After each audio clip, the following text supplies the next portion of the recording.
ఈ రోజు నుంచి మీరు జాకెట్లు వేసుకుంటారని చెప్పి అందరికీ జాకెట్లు పంచిపెట్టాడు. అందరికీ జాకెట్లు పంచిపెట్టంగానే వాళ్ళు జాకెట్లు వేసుకోవడం మొదలుపెట్టారు.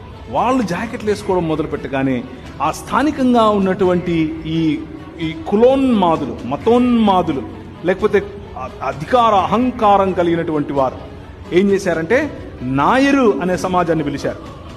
నాయర్ అనే సమాజాన్ని పిలిచి నాయరులకు అని చెప్పారు, అరే క్షత్రియ జాతి ఇప్పుడు ఎక్కువగా లేదు కాబట్టి మీరే ఇప్పటి నుంచి క్షత్రియులు రా, ఇదిగో కత్తులు తీసుకోండి, వెళ్ళండి, దొరికినట్టు తెగ నరకండి.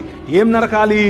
స్తనాలు, వక్షాలు నరకాలి, వక్షోజాలను నరకండి. ఎందుకు అనంటే వాళ్ళకంత ధైర్యమా, వాళ్ళకంత అంత కొవ్వ, మా ముందు వాళ్ళు బట్టలు వేసుకుంటారా? మనం ఇప్పుడు ఏమనుకుంటున్నామనంటే ఇది సనాతన కాలం నుంచి వచ్చినటువంటి సాంప్రదాయం. చూసారా మా చీరలు ఎంత బాగుంటాయో, ఎంత అందంగా మేము డ్రెస్ చేసుకుంటాం. మిషనరీలు నేర్పించారు మనకు. మీరు గౌరవప్రదంగా బ్రతకటం, మనం గౌరవప్రదంగా బ్రతకటం ఈ 66 పుస్తకాలు ఉన్నటువంటి వాక్యం నేర్పించారు. దేవునికి స్తోత్రం కలుగును గాక. 66 పుస్తకాలు ఉన్నటువంటి ఈ వాక్యము మనిషిని మనిషిగా మారుస్తుంది అని చెప్పడానికి ఒక చిన్న ఉదాహరణ చెప్తున్నాను.